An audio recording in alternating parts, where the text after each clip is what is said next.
बच्चों, पिछली क्लास में आप लोगों को बताया गया था अबाउट कि क्यों हम सेल को structural and functional unit of life कहते हैं और कॉन्ट्रीब्यूशंस ऑफ डिफरेंट साइंटिस्ट। ठीक है, आज का जो फर्स्ट टॉपिक है वो है यूनिसेलुलर ऑर्गेनिज्म।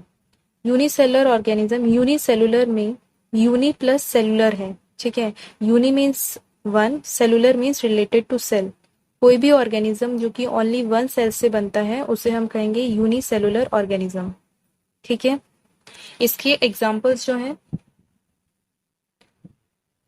जैसे कि amoeba, paramecium, bacteria, east etcetera.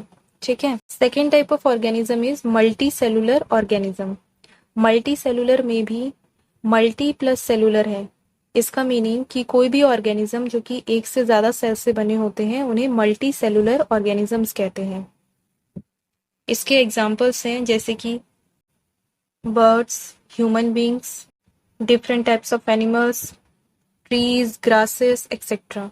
ठीक है, नेक्स्ट इज जो सेल्स हैं वो अलग अलग शेप्स और साइज के होते हैं। ठीक है, कोई भी जो सेल है, ऐसा नहीं है कि जो सेल्स हैं उनका शेप और साइज फिक्स होता है।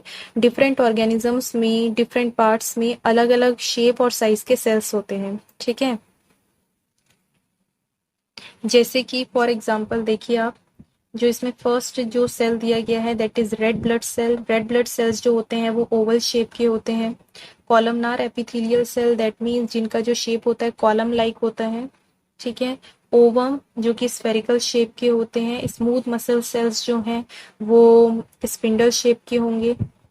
और जो इलोंगेटेड सेल्स हैं जैसे कि नर्व सेल्स। जैसे सेल्स के अलग अलग शेप होते हैं वैसे ही सेल्स अलग अलग साइज में भी होते हैं। ठीक है, अगर ह्यूमन बींग्स की बात की जाए तो ह्यूमन बींग्स में जो सबसे स्मॉलेस्ट सेल है वो होता है रेड ब्लड सेल, और जो सबसे लॉन्गेस्ट सेल होता है वो होता है नर्व सेल। ठीक है, next topic is cell wall and plasma membrane. Cell wall जो है प्लांट्स के केस में आउटर मोस्ट लेयर फॉर्म करता है। दैट मीन्स प्लांट सेल में जो सबसे बाहर की लेयर होती है वो सेल वॉल से बनी होती है। वहीं एनिमल्स के केस में जो आउटर मोस्ट लेयर है वो सेल वॉल की नहीं होती है। ठीक है, वो प्लाज्मा मेम्ब्रेन की होती है। मीनिंग ये है कि जो एनिमल्स हैं उनमें सेल वॉल्स एब्सेंट होता है, और प्लांट्स के केस में जो आउटर मोस्ट लेयर होता है वो होगा सेल वॉल। ठीक है, रीजन क्या है कि जो प्लांट है, प्लांट्स में जो आउटर मोस्ट लेयर है वो सेल वॉल होता है और उसके बाद प्लाज्मा मेम्ब्रेन प्रेजेंट होता है। वहीं एनिमल्स केस में सिर्फ और सिर्फ प्लाज्मा मेम्ब्रेन प्रेजेंट होता है। रीजन ये है कि जो प्लांट्स हैं वो एक जगह से दूसरी जगह मूव नहीं कर पाते हैं, तो उन्हें एक्स्ट्रा प्रोटेक्शन प्रोवाइड करने के लिए नेचर ने उन्हें एक एक्स्ट्रा लेयर प्रोवाइड की है in the form of cell wall. ठीक है, यहाँ से आपको ये याद रखना होगा कि जो प्लांट है, प्लांट का outermost layer cell wall होता है और एनिमल्स का outermost layer plasma membrane होता है। प्लाज्मा मेम्ब्रेन प्लांट सेल्स में भी प्रेजेंट होते हैं लेकिन सेल वॉल के अंदर। क्लियर? एनिमल सेल्स में सेल वॉल एब्सेंट होता है, ये याद रखना है आप लोगों को। देखिए जैसे कि यहाँ पे प्लांट सेल में जो आउटर मोस्ट लेयर आपको यहाँ पे दिख रहा है that is cell wall.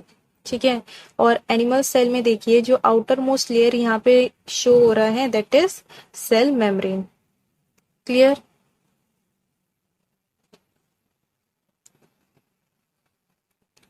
Cell wall जो है जिस केमिकल से बना होता है वो है सेलुलोज। ठीक है, वेरी इंपॉर्टेंट कि जो सेल वॉल है वो किससे बना होता है? सेल वॉल बना होता है सेलुलोज से, और जो प्लाज्मा मेम्ब्रेन है ये बना होता है लिपिड बाइलेयर एंड प्रोटीन से।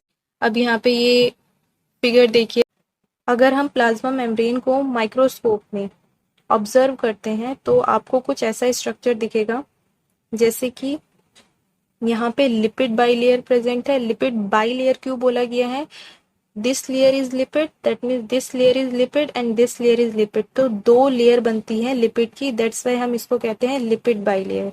ठीक है, वहीं ये जो साइड में आपको दिख रहा है दीज आर प्रोटीन्स। ठीक है, तो जो प्लाज्मा मेम्ब्रेन है ये बना होता है लिपिड बाइलेयर एंड प्रोटीन से। कि जो लिपिड और जो प्रोटीन है प्लाज्मा मेम्ब्रेन में सेल को फ्लेक्सिबिलिटी प्रोवाइड करने में बहुत ज्यादा हेल्पफुल होते हैं। इसी के वजह से जितने भी यूनिसेलुलर ऑर्गेनिज्म हैं, स्पेशली अमीबा, ठीक है, अपनी फूड मटेरियल को अपने बॉडी के अंदर कर पाता है। यहाँ पे वेरी इंपॉर्टेंट, बॉडी के अंदर कर पाता है। दैट मीन्स जब भी फूड मटेरियल या किसी भी मटेरियल को एक्सटर्नल एनवायरनमेंट से बॉडी के अंदर किया जाता है, ठीक है, यूनिसेलुलर ऑर्गेनिजम्स के जरिए, through unicellular organism, not only unicellular organism, अगर कोई भी सेल एक्सटर्नल एनवायरनमेंट से बॉडी के अंदर कुछ भी अगर इनटेक करता है तो उसे हम कहते हैं एंडोसाइटोसिस, ठीक है।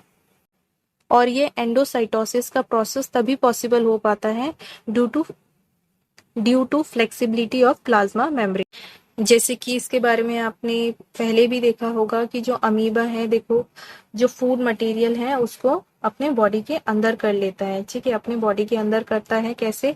Due to flexibility of plasma membrane. जो फ्लेक्सिबिलिटी है प्लाज्मा मेम्ब्रेन को कौन प्रोवाइड करता है?